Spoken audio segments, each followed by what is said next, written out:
harassment training. Fortunately, we didn't make you sit through that again this year live, so you can do it on your own time. But it's your favorite training every year. But that's due by January 16th. So if you haven't gotten the email, if you haven't gone through that training, make sure that's January 16th. Is that the deadline? Okay, thanks, Kim.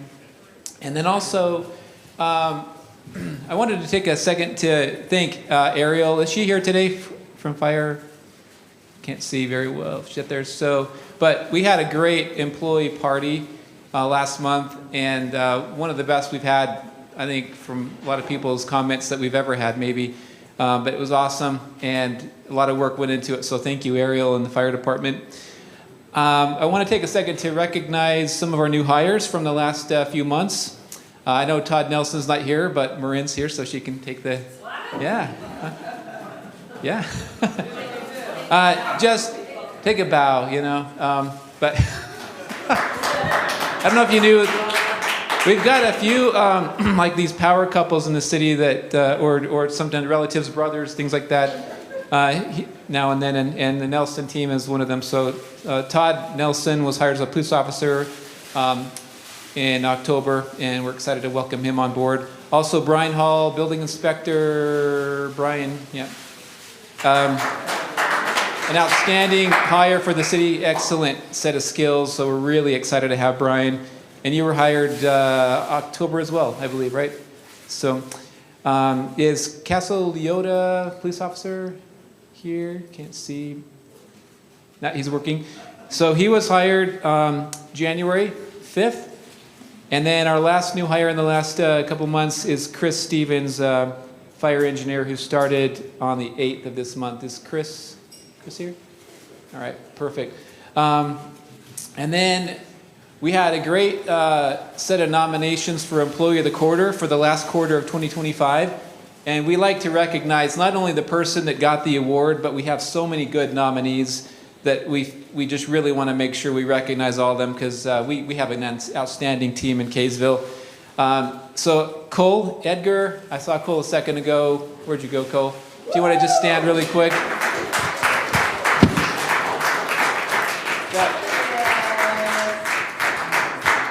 Cole, sorry, where are you, man? Help me up.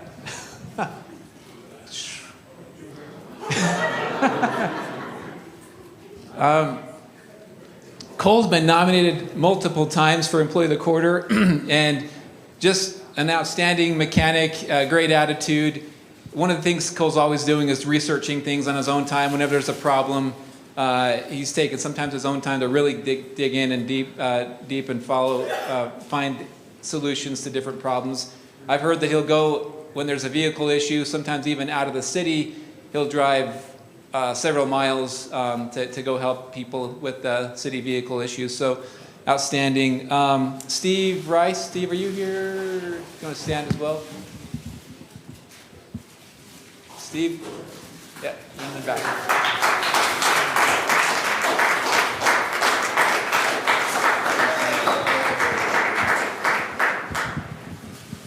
Steve's got such a great attitude. He's always willing to help out, lend a hand. Everyone that works with him really enjoys it and appreciates just what a great help he is, and just goes above and beyond constantly to do a great job. And that's not an easy job with the power department, so we really appreciate Steve. Rachel Talbot, you're right there in front.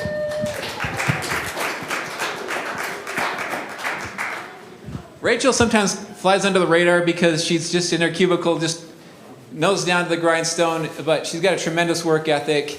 And I've only recently gotten to just work with her. We've been looking at changing our power utility rates, and her expertise really came out in that. So we were all impressed. And the nomination wasn't by me, but it was by other people. And a lot of people are starting to recognize what a great work ethic Rachel has. Always here early, and just outstanding customer service as well. So thank you, Rachel, for all you do.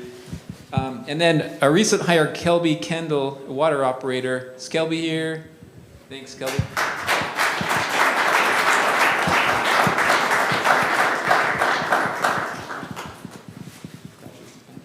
So Kelby's really made an impression early on. Someone that brings a lot of knowledge to the city. Really happy to come in after hours on all these calls, and I don't know, hundreds of water breaks we get in the city every year. Not an easy job, but Kelby does it with an outstanding attitude, and we're really fortunate to have him.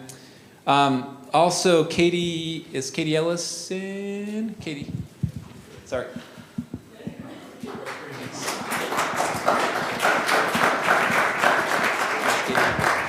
So, Katie was hired as our new assistant attorney, new position that we created this year, and has just made a huge impact in a short time. Nick, our city attorney, had a huge workload, and it's been great to have Katie come in and help offset that. Helps so many departments with such a variety of legal issues. And Katie is always very insightful and very eager to help, and it's just been a tremendous impact in a very short time. So we're just thrilled to have her. Is Jared still? So is he skiing somewhere in Bryan Head right now? So Jared was our water department manager.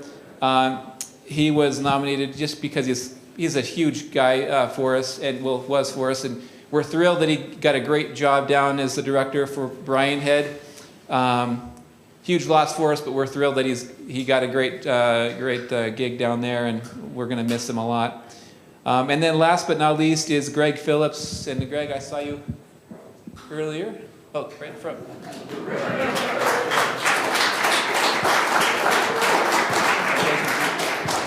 So Greg is one of the most affable guys, super great attitude, always willing to help, always willing, constantly learning, and doing a variety of jobs. So thank you, Greg. A lot of people notice that and appreciate that. And so a great team. And then last is our actual employee of the quarter. It was a very difficult decision for the department heads, but Jackie Hubbard, our cemetery sexton. And Jackie, sorry, where'd you go? Right there, sorry. You guys know my eyesight's so awful. All right, you can keep standing. I'll just keep embarrassing you. But Jackie has been fantastic. We lost our cemetery sexton, what's been a year and a half now? I can't even remember. But Jackie came in, just hadn't done a lot of the parts of the job, but she's come in and learned everything, including how to operate a backhoe, and I mean, it's been amazing. But the thing that really impresses everybody about Jackie, and she's been nominated for this position multiple times, she just does it with such a great attitude. She'll get calls on the weekend, she'll get tasked with different projects like the Memorial Day service or just anything, and she's constantly dealing with, people in one of their worst times in their life when they've lost a loved one, and she just does it with such compassion and kindness and an outstanding work ethic. You'll always see Jackie with a smile no matter what, even when you're in that boot for a while. It's like just always a great attitude. So we just tremendously appreciate you, Jackie, and congratulations. And we'll embarrass her again on Thursday night at the council meeting, so you're not quite done. So, all right. And I'd like to turn over some time to our speaker, but let me introduce her. First of all, everything that we do in the city, we try to tie back to the city's mission statement. And I think some of you know it, others may not, but we want to really focus more and more on that, what it is that we do, why we are here every day. The mission statement is that we enhance the current and future quality of life for Kaysville through efficient, equitable, and effective services. And so, in short, we're here to make life better for Kaysville. And so why are we bringing somebody in to do conflict competence? If you think about it, when we have conflict, it's a natural part of every day with either internally or externally. It can't be avoided. It is what it is. But as we learn skills to navigate conflict, we can become better at making Kaysville better. And so we're really excited. These are some outstanding skills. Several of us attended a training that our speaker did here a few months ago for the Utah League of Cities and Towns. Josh and Marin and Katie and Ann and Melinda and I all attended and thought it was outstanding. So without further ado, I want to introduce Danya Ramore, and I'll give you a quick bio on her. Danya Ramore is the director of the University of Utah's Wallace Center for Environmental Dispute Resolution, and a research associate professor in the S.J. Quinney College of Law. Her work focuses on helping communities, agencies, and stakeholders navigate complex environmental and public policy challenges through collaborative problem solving, efficient communication, and conflict resolution. Danya has extensive experience working with local governments and public entities across the West, facilitating dialogue on land use, natural resources, water, and community decision making. She is widely recognized for her practical solutions-oriented approach to building trust and finding durable outcomes in challenging situations. So without further ado, I'll turn the time over to Danya. Good morning, everyone. It's an absolute pleasure to be here with you this morning, and it's fun to see you being celebrated. I don't think we celebrate our unsung heroes who make our cities run enough. So thank you first and foremost for your service.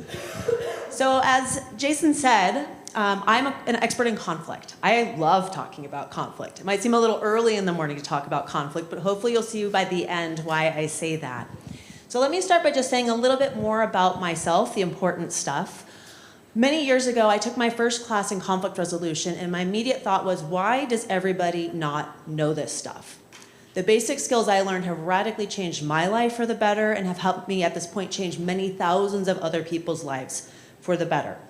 So I know in trainings like this, people kind of show up sometimes because you have to, right? So maybe you're here because you feel like you have to. I'm just going to encourage you, wherever you're at, if you're really excited about talking about conflict, if you're like, I don't even know why I'm here, to just really engage with what I'm going to share today. And I promise you, if you take these concepts seriously, they will help you in your professional life, your work here in Kaysville, as well as in your personal life. So as I share concepts today, I just really encourage you to think about all aspects of your life and how these ideas apply. So first, I'd love to hear from you all. Show of hands, who's experienced conflict in your work? And honest responses. Okay, get ready to engage. I want to see. I know it's early. We can do this. Who's experienced conflict in your personal life? Yeah. And if you can't see, pretty much all hands go up. So who thinks conflict is basically inevitable, especially for anybody who works in the public sector, works with the public? Yeah, it's pretty tricky right now. And just a real quick question, who's heard me talk about conflict before? I know there's a few people who've taken training, got a few folks, awesome. And for people who were at that training in October, I'd love for you to share a little bit more with your colleagues. We're not gonna cover a full day's worth today, just an hour, but there are some people here in the room who know more. So I wanna start by building what Jason just said, which is conflict just is. We won't always see eye to eye, we won't always want the same things, it just is. It's normal, it's natural, it's unavoidable. And this is particularly true during times of rapid change and uncertainty, times like we have right now. And I'll talk a little bit more about why that is in a moment. So that's why we need to talk about conflict. And again, especially for people who work in and with the public sector, it is so important because you are going to experience it. And as we're going to talk about in a moment, what you do with that is what matters. This is being a little tricky. So here's where we're going. I like to let people know where we're going over our time together. I want to talk a little bit about what conflict is, what it isn't, and why that all matters. I'm going to talk about this idea of conflict competence, basically skills for dealing with conflict productively, and how that's tied to the idea of collaboration. I'm going to give you some very basic but important skills for how to help navigate conflict productively. This is a little mini training. It's kind of an introductory thing. It may leave you with more questions and answers. And I do hope at the end of our time together that you feel like you have some very useful concepts and skills you can apply to your life that will make a positive difference. And I will leave you with some links to additional tools and resources you can pursue if you want to learn more. Also note that I have an ongoing training partnership with the Utah League of Cities and Towns. So if you get really curious today and you want to know more, there will be more training opportunities for municipal officials coming up. So just know that there's going to be more opportunities as well. So I want to start with a little exercise, and please indulge me and just have fun with this. This exercise, oh, and I should note, for anybody who has done this with me before, play dumb as a fox, meaning do the exercise, but pretend you don't know how it goes, okay? So this exercise is called thumb wrestling. I hope everybody knows how to thumb wrestle. So I'm going to ask you to find a partner. If you need to move around a little bit, find a partner. You're going to thumb wrestle with your partner. Go, find a partner. So hold steady. I'm going to give you instructions, but just find your partner. Okay, everybody's got a partner. So shh. Hold steady. I got instructions for you, okay? Shh. You guys are so excited to thumb wrestle, I can tell. Shh. Okay.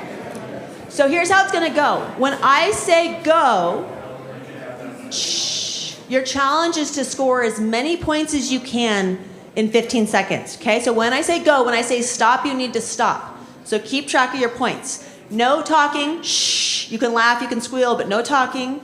Get ready, get set, go!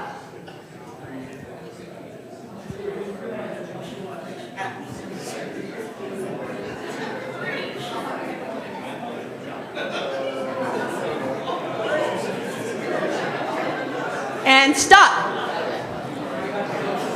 I see some brawling. Okay, shh. Who thinks they scored the most points in the room? How many? 5. That's some aggressive thumb wrestling. Anyone beat 5? Okay, got some aggressive thumb wrestlers here in the room. So here's the deal. We're going to do a second round in a second.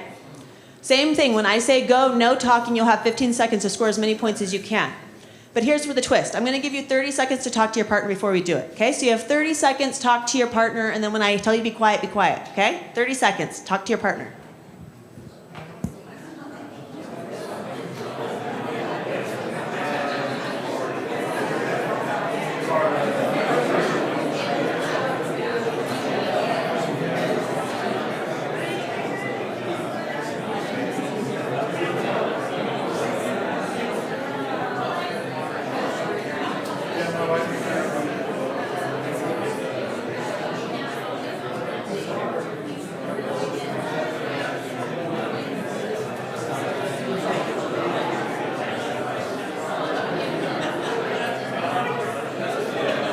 Okay, shh.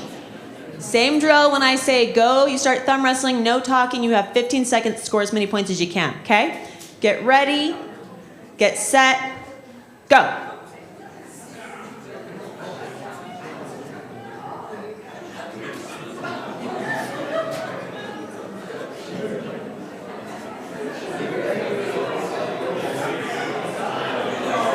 Okay, stop. Who thinks they scored the most points? Anybody get more than 5 this time? Are y'all being shy? How many did he get? Well, we sabotaged him just so we can get it. So we got 12. You got, wait, will you say that again? What happened over there?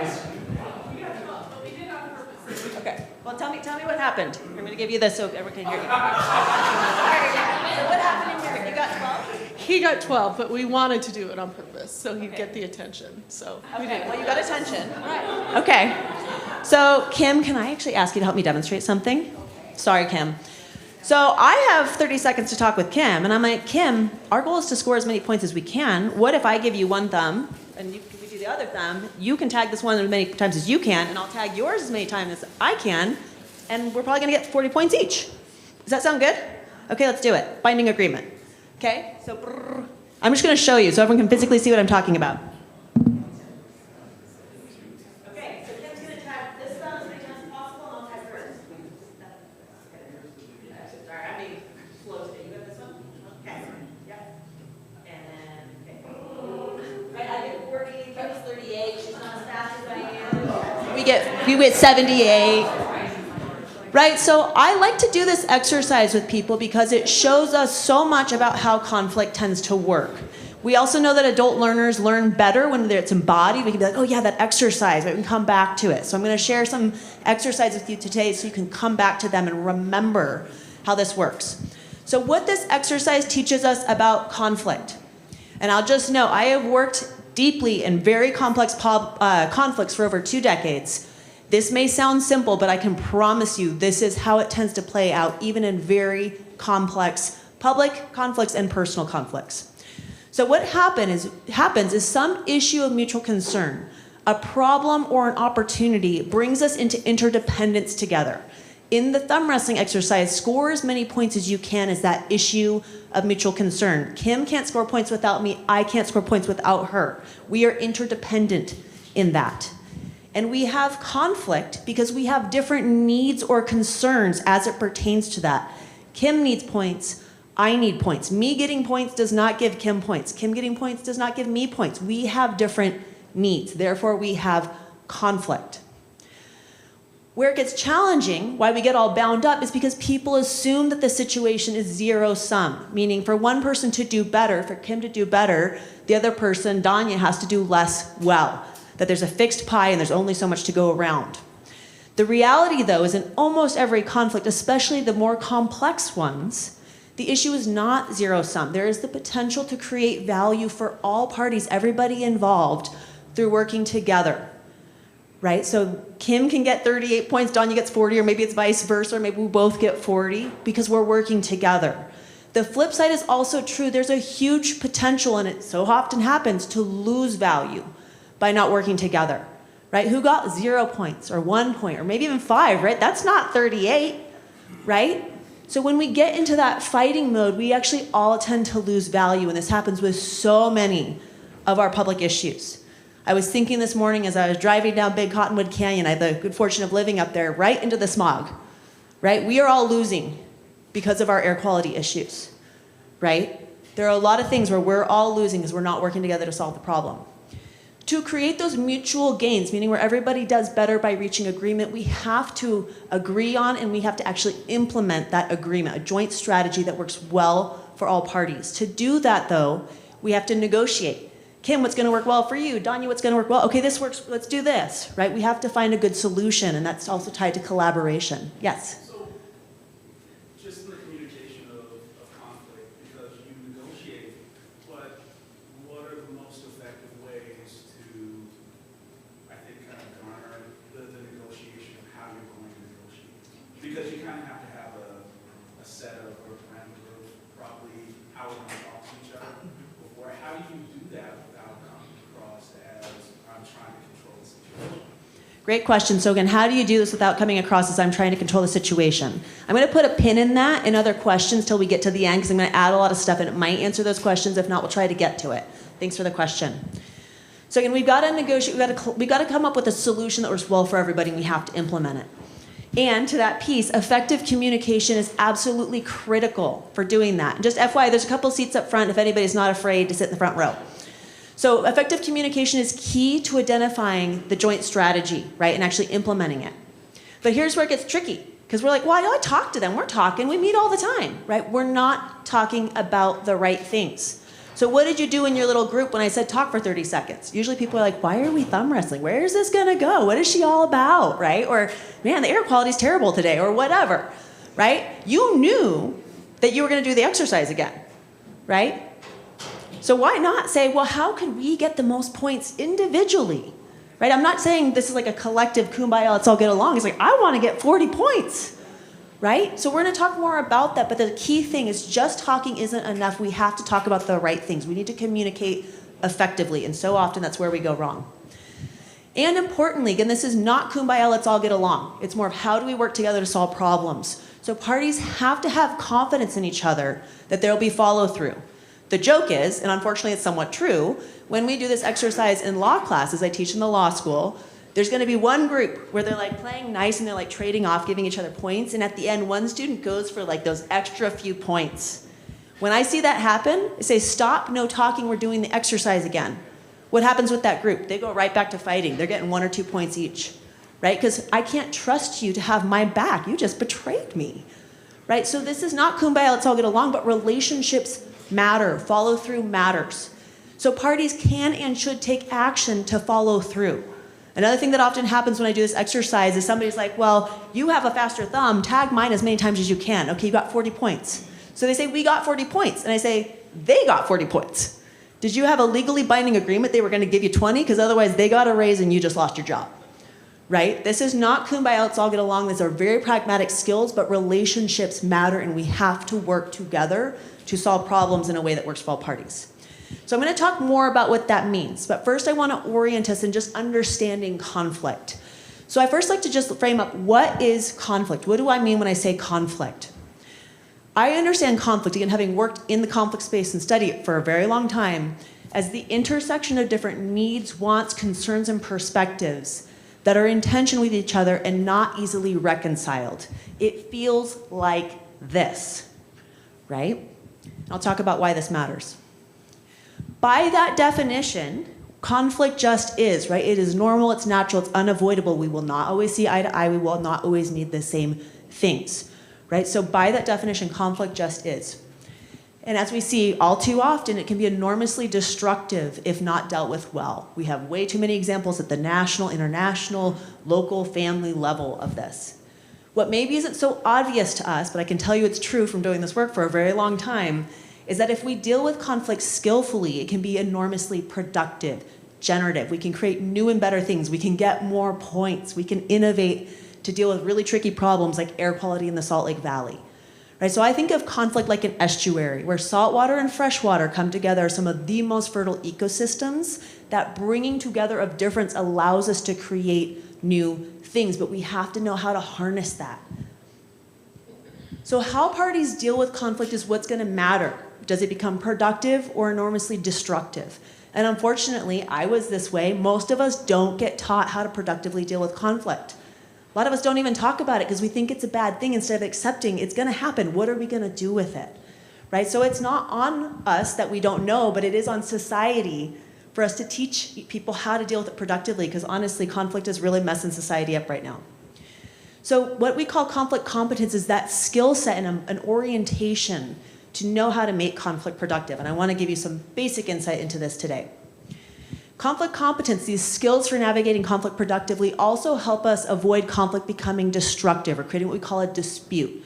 When conflict starts to damage relationships, get really expensive, lead to poor outcomes, that's when we start to be in what we call a dispute.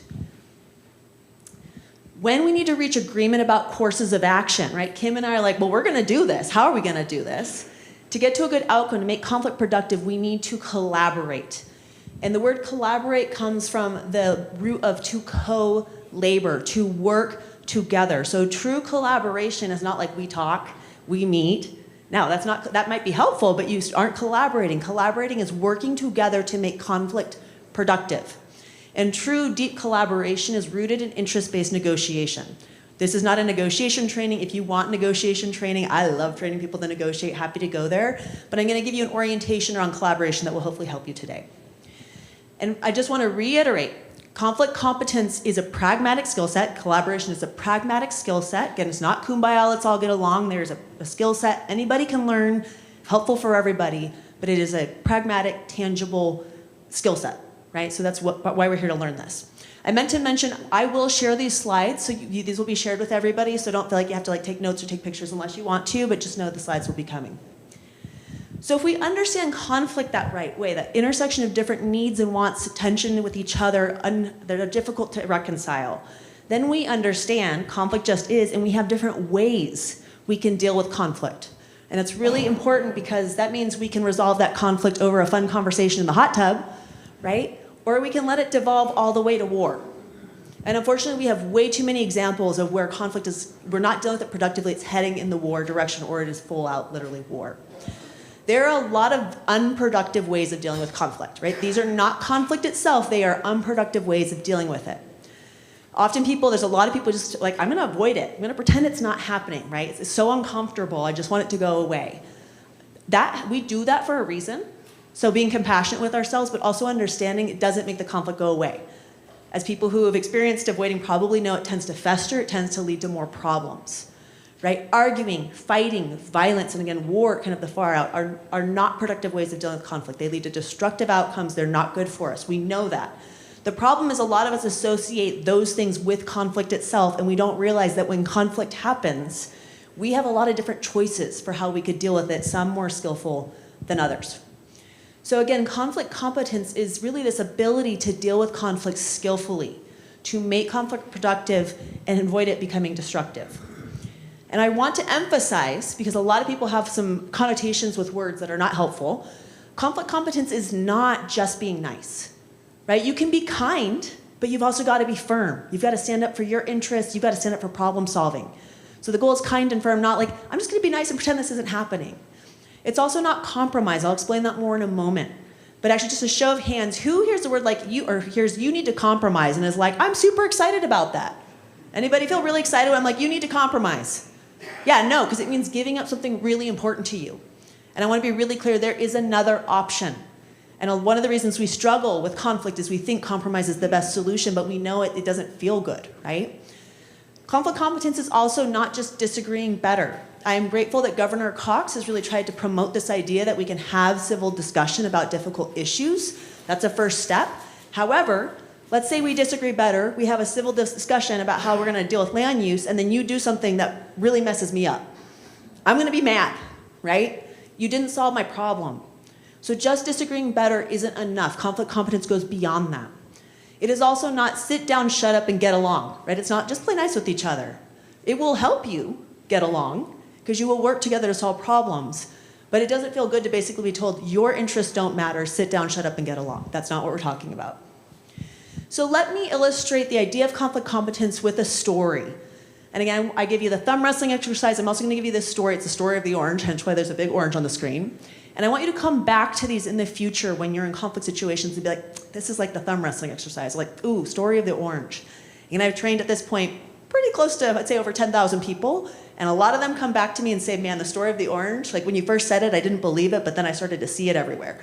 So maybe that's true for you, maybe not. But just the story will help you understand some basic concepts. So the story goes like this.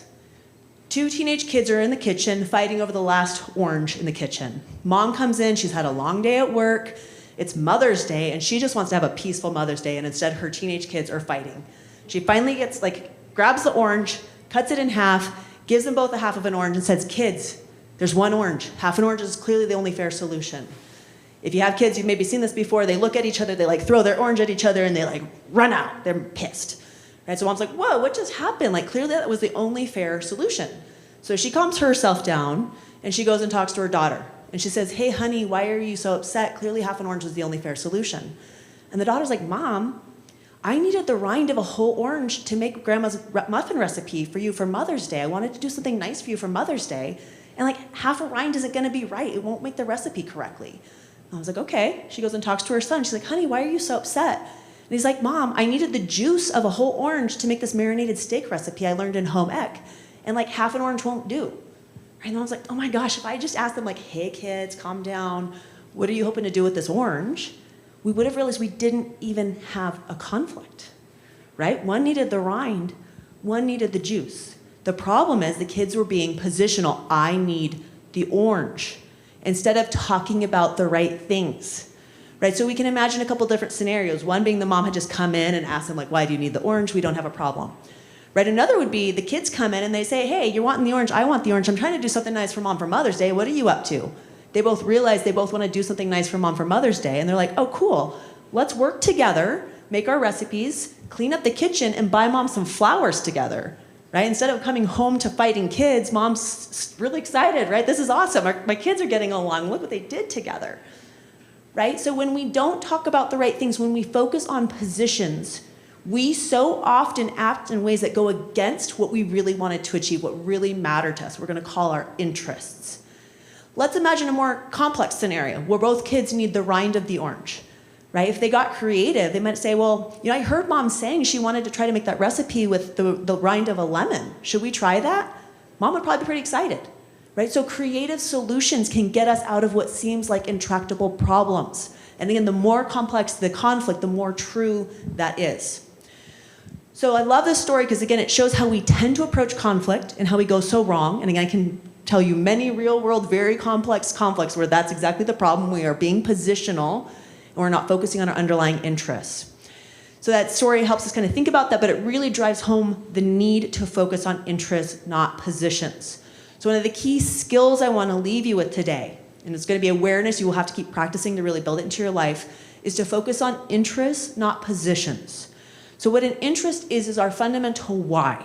It's what really matters to us, our fundamental need or concern, right? In this situation, there's I'll talk about this in a moment, but there's an onion where we peel back the layers of interest. On the outside is the I need an orange, very positional. Then there's I want to make muffins for Mom. Okay, that's still kind of positional, but we're getting closer to a fundamental need. Underneath that is I want to do something really nice for Mom for Mother's Day. Okay, now we're getting to what really matters. And frankly, underneath that is I love my mom. I want to feel loved and I want her to feel loved, right? It's helpful to remember what really matters to us because when we're rooted in that, we can find solutions that work well for us and for others, right? So the positions are particular what's or how's. They are particular solutions or strategies. No short-term rentals. Allow all the short-term rentals. No accessory dwelling units. All the accessory dwelling units. These are positions. Right? At the end of the day, you have to make a decision, but we so often lead with like, this is the right solution or this is the right thing, instead of saying, well, what I'm really trying to achieve here, right? What I really would like to do is something nice for Mom for Mother's Day. We don't say that, we say, I need the orange. And it makes it feel like we're in tractable conflict, when the reality is often we have a lot more shared interests than we realize. And we will have different interests, but we can negotiate solutions that work well for all parties. So to understand interests, we need to understand that we have different kinds of interests and they all matter. We have substantive interests. I want to do something nice for Mom for Mother's Day, right? It's a thing of substance. We have procedural interests. This ties to like feeling like your voice is heard in decision making, like decisions are being made in a fair way, justice sort of things. And then we have emotional and relational interests, right? Feeling loved, connected, heard, respected. And what's important is if we get to interests at all, like we understand our interests or others, we usually only really focus on the substantive stuff. When actually in reality, it's like an iceberg. There's a lot more that you're not seeing, and that stuff is really important. Often the procedural and emotional and relational interests for us and others are even more important. And in line with that, and this is very relevant for people working in the public sector, most people, you and me included, just want to feel heard and considered. Right? We get angry because we don't feel heard and considered. We show up and we yell for 3 minutes in the mic during the town hall meeting because we don't feel heard and considered. Right? So when you start to see a lot of emotional response, and we'll talk more about this later, a good thing to think is like, maybe this person's not feeling heard right now. And I've worked again with a lot of municipal officials in the state and of other levels of government, and I've had a lot of people tell me, they're like, I took that to heart and I really leaned to effective listening, and man, my life got so much easier. Right? They give me these stories of like this person called them and was so angry, and they just heard them and helped them feel heard. And they're like, you know what? I'm actually not so worried about this anymore. Thanks for listening. Like literally sometimes that's how it works out. So do not underestimate the power of just helping people feel heard and considered. This concept is very simple in theory, but hard in reality. Easy to cognize, like, okay, I kind of get it, but very difficult for most of us to put into practice in our lives. So today, here now, I want to give you a little bit of a chance to practice with this. I hope this is big enough everybody can see it. If you do need to like move around to see the screen, please do so. I'm going to have you on your own, so please be quiet so everybody can do this. Please don't distract others. For 2 minutes, I'm going to have you think of a conflictual situation you have experienced or maybe are experiencing in your work, or if you prefer, your personal life. You can choose. I want you to think about what positions, what particular solutions or strategies, the thing you thought was right, the thing you thought we should do, were you advocating for? So take a moment and think about that. And then more importantly, really try to think about what were your underlying interests? What were your fundamental needs or concerns in that situation? To help you do that, I highly advocate for using an exercise we call the 9 whys. And it's basically asking yourself why, ideally 9 times. It might be uncomfortable, but like, well, why was that important? I thought we should have no short-term rentals. Well, why did I think that was a good idea? Because blah, blah, blah, blah. Well, why did I think that was a good idea? Blah, blah, blah. Why did I think that would help, right? So use why to peel back the layers of the onion. In my experience, a lot of people peel back like 2 layers and they're like, I'm done. And they've got a lot more layers. So try to ask why a few more times, see what that gets you. And again, if people take this seriously, often you end up someplace that's a little surprising. So as you go through this, I encourage you to pay attention to what are you kind of uncovering and what are you maybe taking away from this exercise. The more you put into it, the more you'll get out of it. Okay, so I'm going to give you 2 minutes. Again, my ask is to please be quiet, do this on your own, and then we'll have a little chance to talk in small groups. So pick a topic you're willing to share with somebody else, okay? Okay, 2 minutes on your own.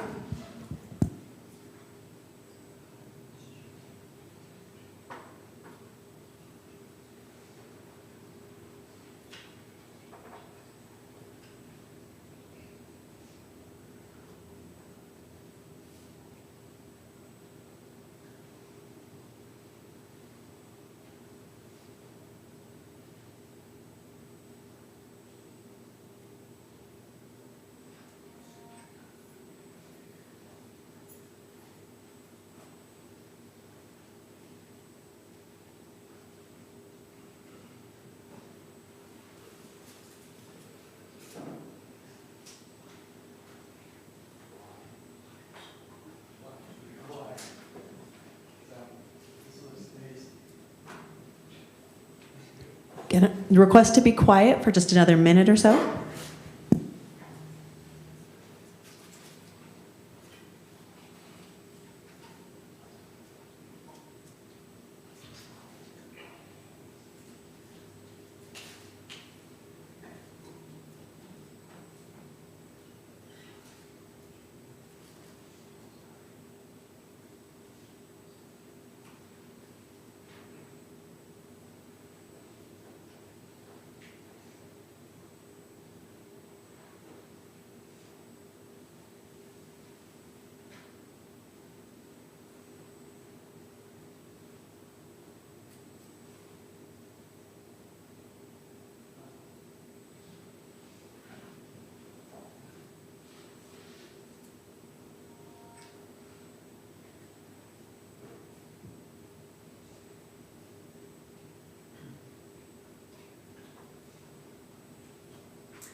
Okay, hopefully that at least give you a chance to start to think about it. Some of you might have thought for like 10 seconds and thought you were done. My encouragement would be, we probably aren't done. Maybe we're taking a little more time. Some of you may be like, wow, 2 minutes, I still got a lot more to do. So if you're feeling that way, I encourage you after we leave today to maybe think more about this.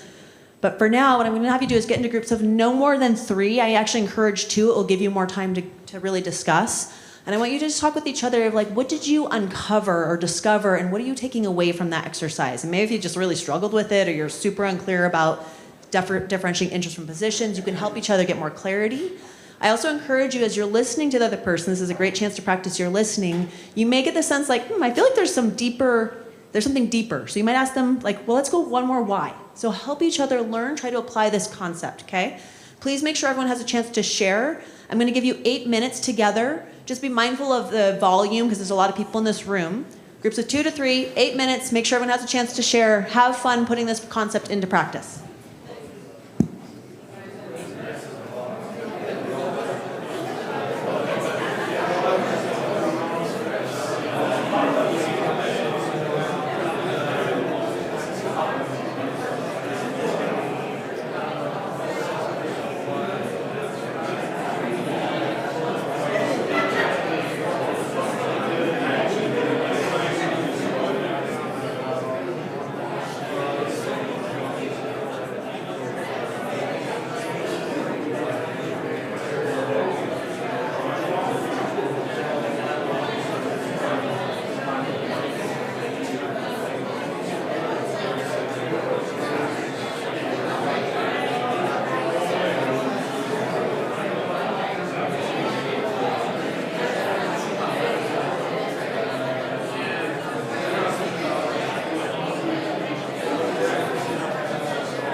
Okay, 20 seconds to wrap up.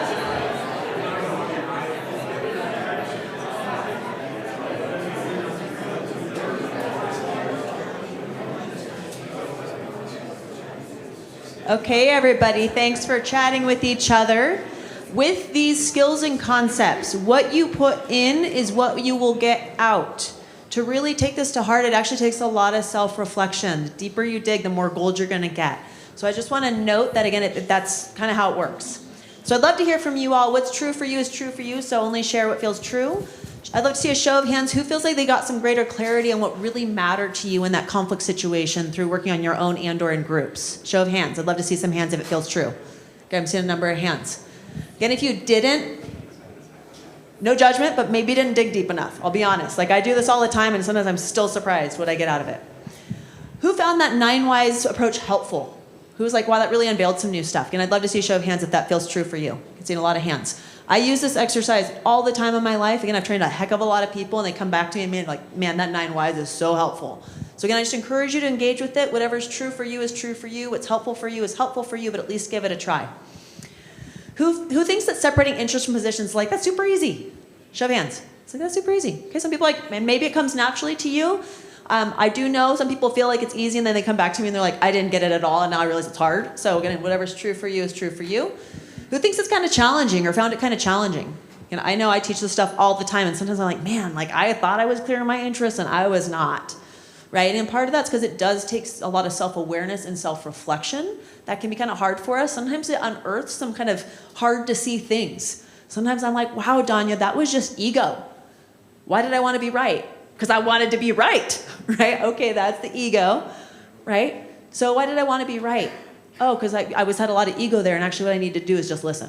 Okay, good, that's helpful. I can have a better outcome in my relationship now, get to a better solution, not have this problem that's been lingering because I'm more aware and able to act from my interests. So some advice for focusing on interests. For most of us, I know for me when I first learned this concept, this is a whole new way of seeing and operating in the world.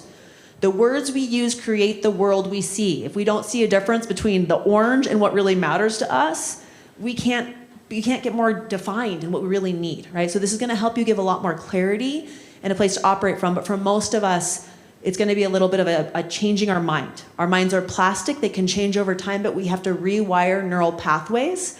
So if you have a tendency to just want to be right, I work with a lot of lawyers. They kind of tend to be in that mode on average, right? And you realize like, oh, that's not serving me.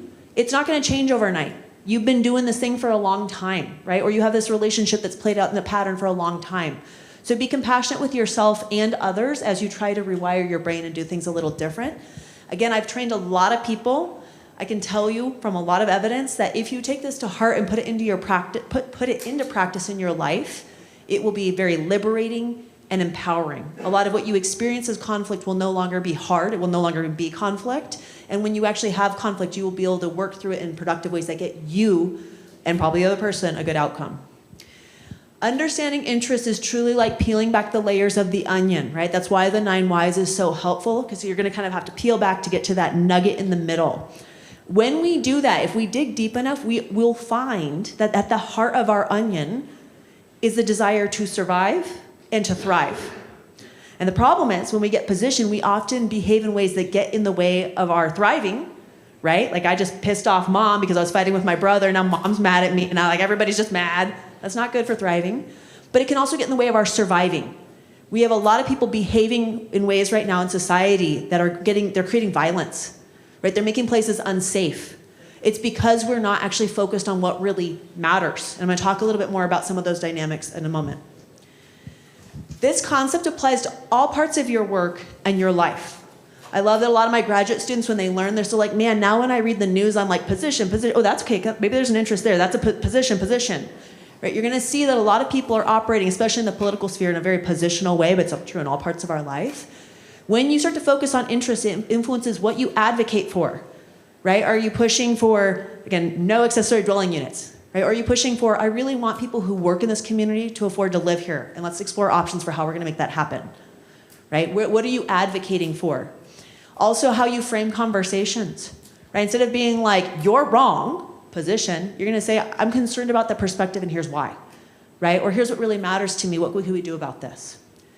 It also affects how you solicit input, and this is important for administrators, right? When you send out, especially probably particularly elected officials, when you send out a survey and you say, what do you want to see happen in our community, right? Do you say like, I don't know, I live up in the Cottonwood Canyon, so is it gondola up Little Cottonwood Canyon or no gondola up Little Cottonwood Canyon? What do you want? Okay, most people say no, but we're gonna do it anyway. That's not useful feedback, right? Instead, we could ask like, what do you care about with Little Cottonwood Canyon? What challenges are you having related to transportation and other issues? Right? Let's understand the problem so we can deal with it and negotiate solutions that work well for all parties. Maybe gondola with a bunch of other things is going to work well. Maybe gondola isn't going to solve the problem because the problem's way more complex. Right? A lot of times we aren't getting useful input because we're not asking the right questions. So related to that, this ties to the importance of effective listening. If we had more time, this would be another skill I want to cover with you all. Again, I train a lot of people. A lot of times they'll tell me they're pretty good listeners before I train them. And then afterwards, 90+% will say, I have a lot of work to do on my listening. I know I still am constantly working on my listening. It is hard, right? But basically, effective listening is about truly listening to understand, right? If you do not bring that intention to your conversations, you are not listening. You may be hearing some stuff, it's going into the brain, but you're not actually listening. And part of effective listening is asking good questions and listening for interest, even if people don't know what really matters to them or they're not able to easily express it, they don't know interest versus positions. You're listening for what really matters. So a community member comes to you and says, I think this is a terrible idea, right? And you say, well, tell me more about that. And they say, blah, blah, blah. Okay, well, how's that affecting you? What are you concerned about? Right now I'm effectively listening. I'm trying to understand what matters to you. Even if you don't exactly know what you need to tell me, I'm going to help you help me because I'm going to help you give me useful information. So related to all that, I just want to drive home, and again, if we had more time, we'd work with this skill, but curiosity, the desire to actually understand, not assuming that you know because you probably don't, things are really complex. You might have useful information, but just being open, right? Beginner's mind, I don't exactly know what's going on here. I don't know what you feel. I don't know what your experience is. I'm curious. I'm open. That and effective listening are truly superpowers. Again, another skill that if you lean into these, they will radically change your personal relationships, your professional relationships, your ability to be effective human, your well-being. Okay, so don't underestimate that, and just note that if you do a longer training with me, this is the kind of next skill we add in. So I want to just kind of bring this all back to thinking about conflict. When conflict happens, we are thinking about two things, maybe consciously or not consciously. What am I going to get? How's it going to turn out for me? What's the outcome going to be for me? And what's the outcome going to be for you? And you might be multiple people, right? For those other people who are involved. When we feel so uncomfortable with the conflict, we just want it to go away, we typically go into avoid mode. I'm just going to pretend this isn't happening. I don't care what you get or what I get. I just want it to go away.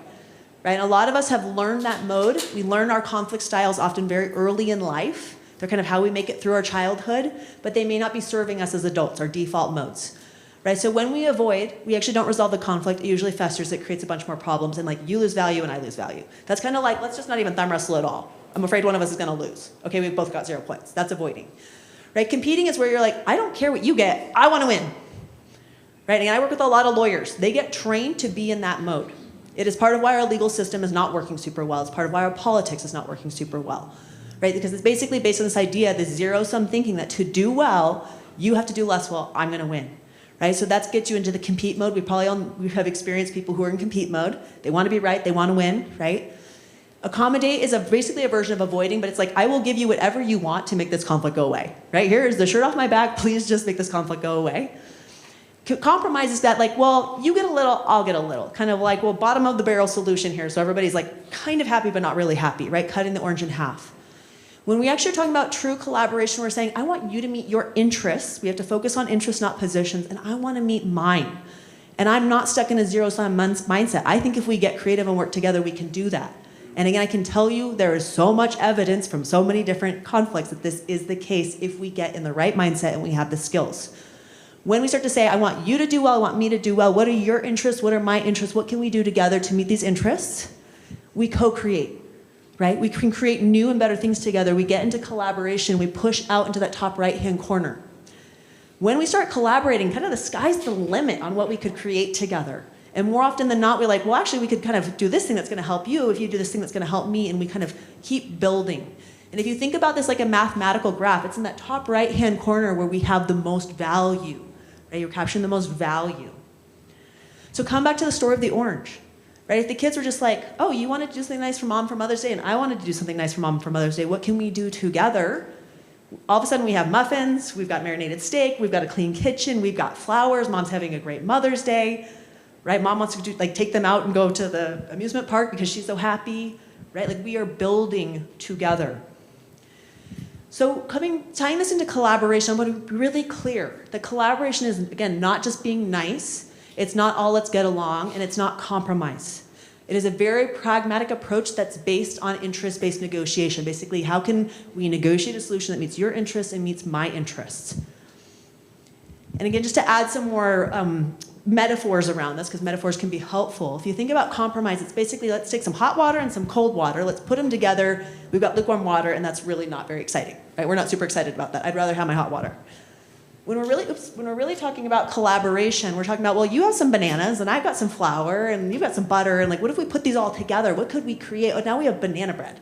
Maybe you don't like banana bread, but I like banana bread, and I think it's better than just bananas, right? So it's creating something new, that kind of estuary idea of bringing different things together to create something new.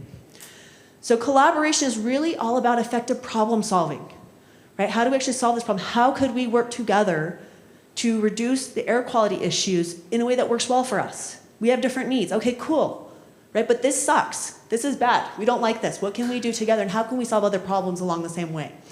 Right, so another way I think about it, and you've been seeing me do this, is help me, help you, help me, help you.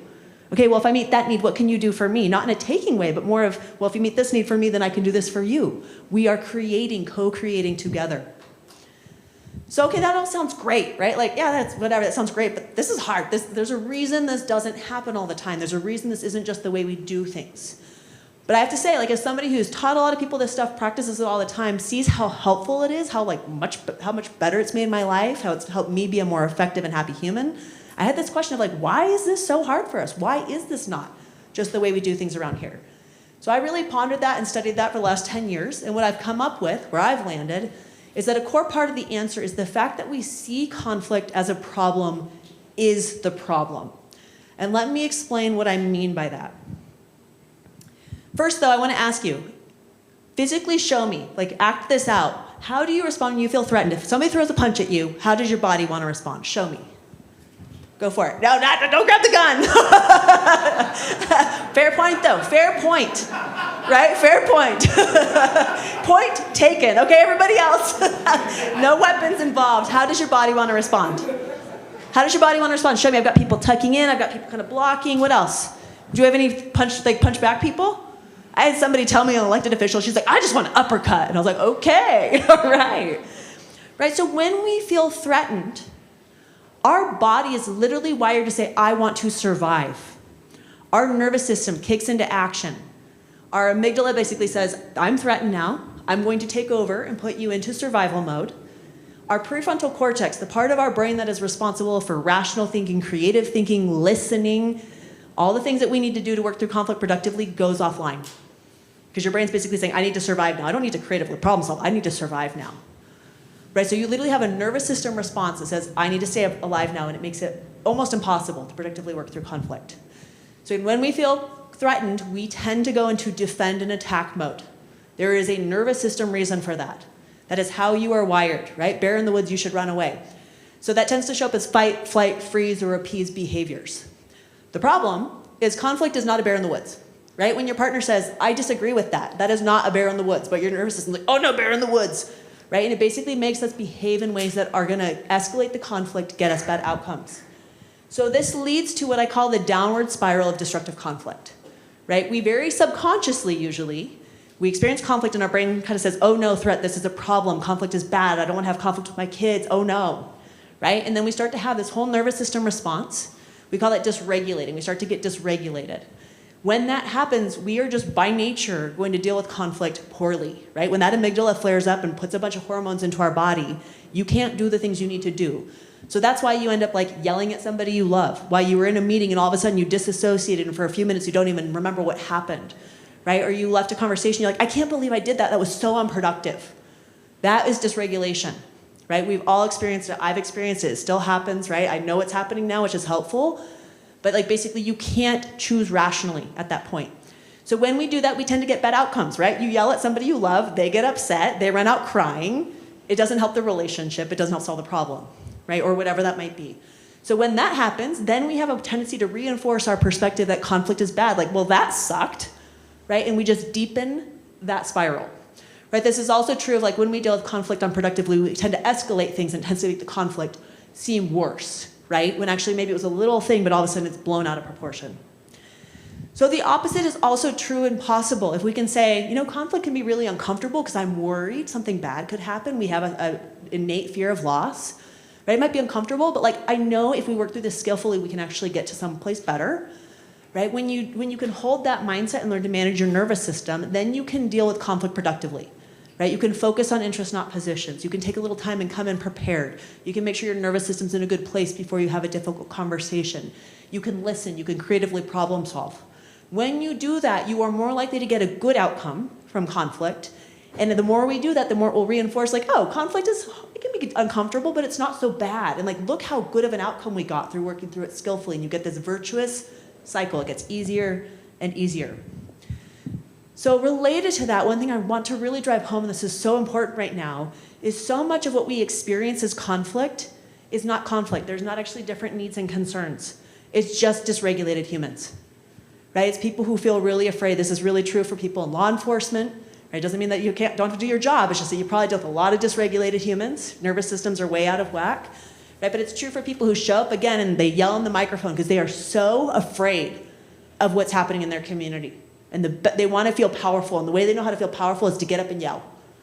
Right? So a lot of what we're experiencing, one, is just dysregulated humans. But a lot of times there's not actually even conflict. They are just dysregulated. They don't feel heard. They don't feel considered. They're worried about what's happening in their community. They're worried about the change. The world is out of control.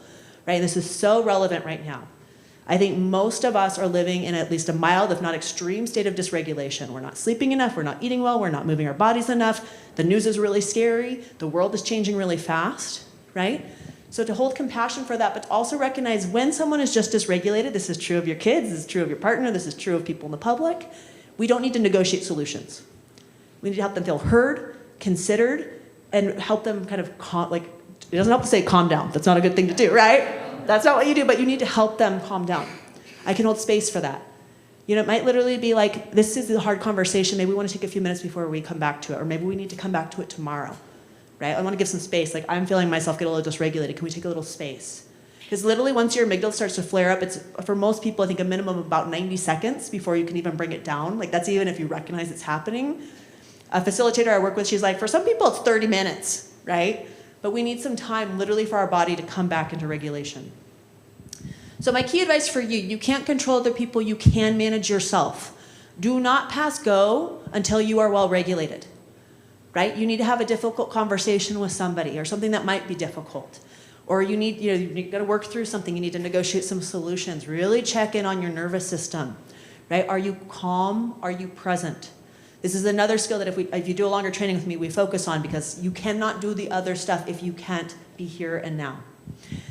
So to start to wrap up, I just want to share a quote. This is attributed to Viktor Frankl, who was a Holocaust survivor, also a psychiatrist and the writer of Man's Search for Meaning. And the quote is, "Between stimulus and response, there is a space. In that space is our power to choose our response. And in our response lies our growth and our freedom." Right? Something happens and I choose, intentionally or not, how I respond. Right? So my kid says, "Mom, you're a jerk." I can either be like, "I'm not a jerk," or I can be like, "Don't say that to me," or I can be like, "Probably a little tired right now." Right? How do I hold some space for that? Right? And then any variety of other things. But I need to learn to exercise that space. And if I'm dysregulated, I am reacting. My lizard brain is driving. It is just a nervous system response. I'm not going to be able to choose intentionally in a way that's going to get me a good outcome. So as we think about all of these skills and kind of conflict in general, one of the key things to keep in mind is when we become aware of how we're operating in the world, right? We start to just even see how we're operating in the world and whether or not that is serving us, right? A lot of times when I train people, I recognize I'm a pretty dysregulated human. I know for me, I've dealt with a lot of anxiety in my life. That is dysregulation. I had to really work on that. I still work on it. Right? When you become aware, then you can say, this isn't serving me. I don't want to be this way. It's not helping me get good outcomes. It's not helping my relationships. And you can learn new skills, right? Learn to self-regulate. Learn to focus on interest oppositions. Learn to improve your listening. When you have those skills, you have that like new knowledge, you can then make different choices. Right? I'm going to practice being a really effective listener. When you practice that over and over again, you will rewire your brain and your default mode will change. The way I listened as a 20-year-old is really different than the way I listen now because I've really worked on that skill, and man, has it served me in life. Right? So just becoming aware allows us to start this learning cycle, but it starts with awareness. So questions for you as we wrap up are, do you choose to see and treat conflict as a problem? Right? And a lot of us might be like, yeah, like I hate conflict. Okay, that is your experience. Right? But also maybe recognize how that's getting in the way for you. Right? So can you help rewire that to just be like, conflict just is, and it can be an opportunity for growth and effective problem solving, for innovation, if I deal with it skillfully, right? And do you let yourself just default to those unproductive conflict tendencies, defend and protect behaviors? Right? Or do you choose to deal with conflict skillfully and learn how to do so? Because again, most of us didn't get taught these skills. And then just thinking about what's going on in the world right now, do you contribute to environments, situations, and dynamics that are kind of conducive of dysregulation? Right? Rushing yourself and other people, not leaving enough time. I'll talk about some of the things that lead to dysregulation. Or do you do your best, what you can in your power, to promote environments, situations, dynamics, etc., that help you and others stay regulated? I left my house very early this morning because I do not like being late, especially for talks. Right? And I was like, it is worth it to me to leave early so I don't get stuck in traffic and show up and I'm already like, I'm not present with you because my brain's like, oh man, I can't believe I'm late. Right? I've learned the triggers for me. So just thinking about that, some things that promote dysregulation, and you might be like, oh, this is the world right now, right? Rapid change, uncertainty. Our brains don't like uncertainty. That's why they like positions. I just want the orange. I don't even have to think about like how the solution's gonna play out. I just wanted this thing, right? So they don't like uncertainty, but we can do uncertainty. Real or perceived scarcity, not enough to go around, right, can make us feel like, ooh, feeling powerless, that feels crummy, right? Or like other people are exerting power over us or taking our power away. Again, feeling rushed. And then also physiological threat signals. Again, I've been in meetings with people where they like start by like leaning in like this. Like you are literally saying, I am ready to fight. We communicate so much nervous system to nervous system, body to body. Again, if we talked about listening, I would drive this home. We communicate a lot more through our body language than through the words we say. Right? So even thinking about, am I telling you that I am a threat right now through my body language, or am I telling you I am a human here ready to work through this? So being mindful of that. Okay, and then I just want to tie this into, again, these skills will serve you. I am not here to preach at you. I am here to try to give you some skills that will help you. You decide if they resonate or not. When we get dysregulated, we literally give up our power. We cannot choose intentionally. We cannot respond in effective, thoughtful ways. And my encouragement to you all is don't give up your power, right? So many people right now are feeling so afraid about the world that they are letting other people manipulate them. Don't do that, right? Stay present, stay here, stay in your power. So I'm gonna I won't dwell on these because I wanna have a little time for a few questions, but just wrapping around everything I've said, I've really tried to distill, like, what do you need to know to work through conflict productively? What skills do you need to develop? This is what I've come up with. First and foremost, this conflict competent mindset, accepting conflict just is, and it can be productive if you deal with it skillfully. Calm, right? The ability to stay in and return to a well-maintained, kind of well-regulated nervous system, present state of mind. Clarity, focusing on what really matters, and again, that takes a lot of self-reflection for all of us. Compassion, understanding that people do what they do and believe what they believe and act the way they do for a reason. Right? All of our life history leads us to be where we are now. Our genetics play out in our beliefs. Like there's so much I could say about this, I won't, but just basically people are who they are, do what they do for a reason. So instead of judging, just being like, wow, what has happened that has led you to think that yelling in my face right now is gonna get a good outcome, right? And not judging, but being like, wow, that's so interesting, like an openness, or even for yourself. So tied to that curiosity, seeking to truly understand and learn, not to be right or win. Constructive communication, this includes effective listening, but also learning to speak and share in a way that focuses on what really matters and is conducive to shared understanding. We've talked a bit about this. Creativity, really leaning into open-mindedness, innovation, thinking outside of the box, right? If you're like, well, you need the rind of the orange and I need the rind of orange, well, we're stuck. You're not going anywhere, right? But if you're like, well, what else could we do here? Well, maybe we're not gonna make muffins, we're gonna make something else that mom loves, or maybe we're gonna use the rind of a lemon, right? Creativity will often get you out of stuckness. Containers, actually using structure to liberate productive dialogue, right? So when I facilitate a meeting, I'm thinking about how do I need to structure this meeting so people can talk about the things they need to. I have ground rules, things that are going to set us up for success. Those are containers. Commitment, just being committed to actually acting in a conflict competent way, right? It's really kind of satisfying to our nervous system because we want to feel powerful to show up and be like, well, you're dumb, right? But that's not going to get you a good outcome, right? That's not actually committing to trying to get a good outcome. It's just kind of almost a childish behavior, but it's pretty easy to fall into that. And then finally, maybe the hardest one, courage, right? The courage to be like, conflict is uncomfortable, right? Because we're afraid something could go wrong. I love the quote, and it's so true. Discomfort is the price of admission for a meaningful life. Just because you're uncomfortable doesn't mean you're unsafe, doesn't mean there's actually even a real risk. It just feels hard. So courage is leaning into things when they feel hard. It's committing to have your own back. Like your interests do matter, right? And so not shying away from that. So it's easy to come to a training like this, get a bunch of information, and then go back to your busy life. I want to help you try to bring some of this into like actually taking it out into the wild. So I'm going to give you a minute on your own. Again, please be quiet, give each other the space to think about this. But I want you to really think about like what is one key thing, maybe there's multiple, but at least one key thing you're taking away from today's training.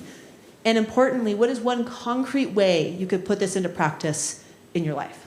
Okay, so a minute on your own to kind of just like crystallize some of it, really think about what you're taking away and the concrete actions for putting it into practice in your life.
All right, so we have just a little bit of time. I'd love to hear from people, just any questions, observations, or kind of just insights, takeaways, anything surfacing for you, maybe particularly relevant to the work of Kaysville, that we can all learn from. If you have kind of a pet peeve question or whatever, you can come talk to me afterwards, but like what might be helpful for all of our learning?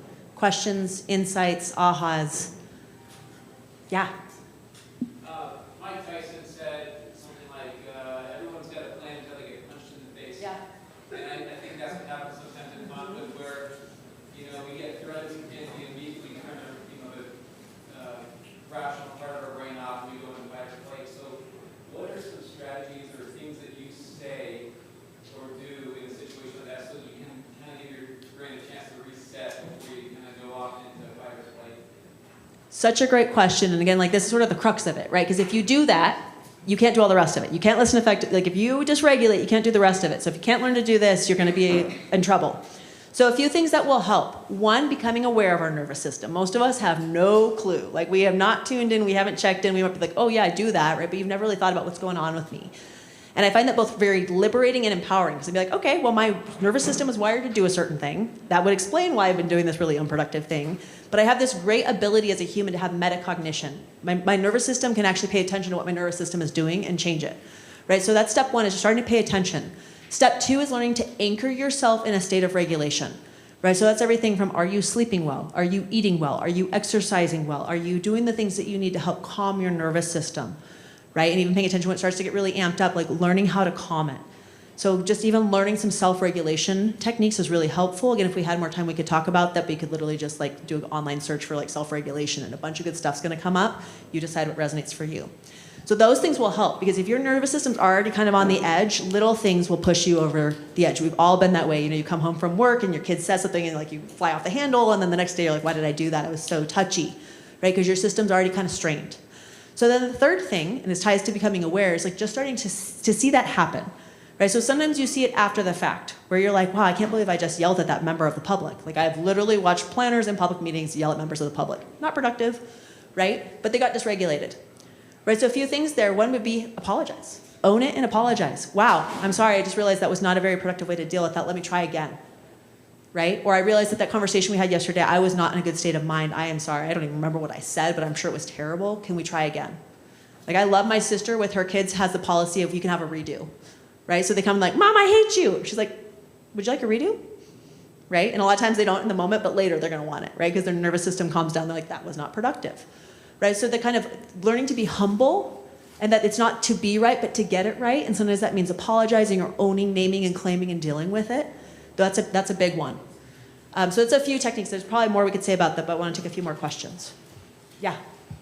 What about the ego? Because a lot of times our response is out of ego. I'm not saying that every single time, but I think a lot of us aren't really aware, including myself, at times of your ego being upfront instead of cognitively thinking of what's actually going on, like in the moment, and not just putting forth that because it's me. You know what I mean? Like what kind of techniques can you do to be more centered, grounded, and aware of? Great question. So question about ego. Years ago, I didn't used to mention the ego word. And there are a lot of different definitions of ego. I don't want to get into like word police here, but how I think of it is that part of me that needs to be protected, needs to be right, like my identity, this is who I am, right? Versus like a centered sense of self, right? Of like really rooted in what really matters to you. And I actually intentionally don't use the word values because I think we often associate our values with identity. They're like, I believe in this and I have to push what you're doing. Instead of like, what's going to actually help me thrive and survive? What's going to help lead to a good outcome for my family? Right? So a few things I use around that to kind of separate whatever you call it, this like little self that just wants to be right and like has an identity from the like, I want to thrive, man. I just want to really thrive and have my community thrive and like have a joyous life, right? Get a really good outcome. How I help separate the two for myself is one, to be aware that they are both there. They're always there. The more dysregulated I am, the more likely I'm going to default to that little self. It doesn't get me good outcomes, right? That little self is like there as a passenger, but I'm not going to let it drive because it doesn't get me good outcomes, right? I want to thrive. So I just recognize that. Using the 9 whys is really useful, right? Of like, well, I feel like this is so important. Okay, well, why? And again, a lot of times I'll just be like, because I just want to be right. That's not going to get me a good outcome. I like to ask the question, what would be a good outcome here? Right? I ask it of myself, I ask it of other people. And a lot of times you'll kind of get a position, but then if you use the 9 whys, you'll get to what really matters there. And then I think that just tied to what I said before, like, do you want to be right or do you want to get it right? And I love this saying, do you want to be right or do you want to stay married? Right? I see a lot of people like, oh yeah, I get that one. Right? But again, thinking about like, what would be a good outcome here? So all tied together, and again, the dysregulation piece really comes into play because when our nervous system's taxed, we're going to default a lot more to that kind of little self that does not actually help us get good outcomes. It just wants, it's like the nervous system wanting to feel powerful. Great question, thank you. Yeah? Like when both parties use that math or whatever, what are some tools to like kind of de-escalate the situation for both that, maybe one person using these tools that de-escalate or help the situation? Great question. And again, like I appreciate asking questions about dysregulation, right? Because it's so important. Like you probably see in that where you're like, oh yeah, man, that's where things went sideways. So a few things that come to mind that can help. In our families, in our teams, in our groups, we can have a commitment to being like, we understand our nervous systems and we try to like not pass go until we're well regulated, right? Like whatever words you use, just like that we recognize that and creating some protocols for how we do that. So most of the time when I do trainings that are a little bit longer, I have people take a minute and just practice breathing to self-regulate. Because then when we start learning, our brains are actually in a place to start learning. Right? Because if you're coming into my training and you're like thinking about your work and all this other stuff, your brain is literally not a good place to learn. We do that with my team. Before we start a team meeting, we take a minute to regulate. Like we know life is happening out there. Who knows what's going on? We're just gonna take a minute and breathe and help ourselves self-regulate. So like building some of those protocols in where it's appropriate. And I think it's getting to be more easy to do that now. It's not so like people used to be like, too much yoga stuff. And it's like, this is your nervous system. I'm sorry, right? It's a little bit more acceptable now to kind of build that in. But that's like we're doing a preventative measure. We're helping ourselves come in the right state so we can engage productively. So it can be that approach. It can be just if you say something that feels like a judgment, it's an attack on somebody, right? It's basically throwing a punch and they're going to respond defensively. So if I'm like, you're dysregulated, right? It's the same as saying, you need to calm down, and you're going to be like, ooh, right? So don't do that. A way that you can help deal with that is like, ooh, I'm seeing body language of dysregulation. I'm going to frame it effectively and say, I'm feeling a little out of whack right now. It'd be helpful for me to have a minute to breathe. Would we be willing to do that? Right? Or even like the facilitator trick is being like, well, I probably need to go to the bathroom, so let's take a 5-minute break, right? Like creating a pause, however you can in an appropriate way that's not about the other person, doesn't feel like a punch on them, a judgment of them, but just using the tools you have can be really helpful. And then in a family or like a more intimate relationship where there's a lot of trust, you can develop some tools around this. So one of my favorite personal stories is I did not know until just 2 years ago that when I get really hot, I get angry. I am not an angry person. That is an unfamiliar emotion to me.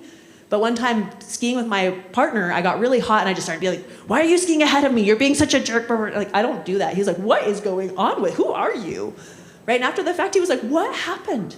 And we put the pieces together and he's like, I think you were really, really hot. And I was like, oh my gosh, I teach this stuff and I just did the thing. My body got really uncomfortable. It was super duper hot. And then your brain's like, why do I feel uncomfortable? It's their fault. That is literally what it does. It goes looking for a reason. I feel so uncomfortable and it's going to be their fault. Right? So we now have a policy in our relationship that can be like, you seem a little hot right now. And I'll be like, right? I don't want to hear it, but I know I need to hear it because I don't want to be that person. Right? So sometimes you have enough trust in relationships, you can actually hold each other accountable, and it's improved our relationship. Right now, it's kind of a joke between the two of us, right? So that's a couple different tools that come to mind. Okay, I promise to get you all out of here by 10. I'm happy to hang out for a few more minutes if anybody wants to come chat. If you are intrigued by this, I will note, let me put this up. I have some additional resources up here. There's QR codes, you can grab them. There is a blog that has blogs on basically all these topics. Some free tools and resources. We have a very intensive training you can pursue. And again, watch for more opportunities if you want to learn more. Okay, thank you all for your service. Have a great rest of your day.